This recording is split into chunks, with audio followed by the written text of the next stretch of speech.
নামাজের শুরুতে ইন্নী ওয়াজ্জাহতু ওয়াজহিয়া যে দোয়া পড়া হয়, এটা কি তাকবীরে তাহরিমার আগে পড়বো না তাকবীরে তাহরিমার পরে পড়বো?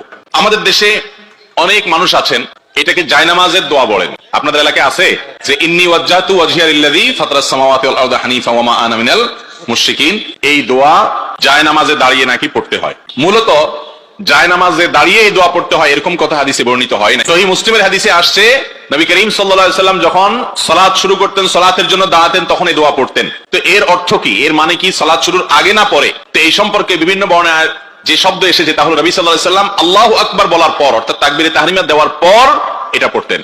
তার মানে সুবহানাকাল্লাহুম্মা ওয়া বিহামদিকা আমরা যে সানা পড়ি তাকবীরে তাহরিমার পরে দোয়ায়ে ইস্তিফতাহ বা সালাত শুরুর দোয়া যেটাকে বলা হয়, ওই দোয়ার জায়গায় নবী করিম সাল্লাল্লাহু আলাইহি সাল্লাম অনেক সময় কোন সময় এই ইন্নী ওয়াজ্জাহতু এই দোয়াটা পাঠ করতেন। অতএব এটি সালাত শুরুর আগে জায়নামাজে দাঁড়িয়ে পড়তেন এমন কোনো কথা সঠিক নয়।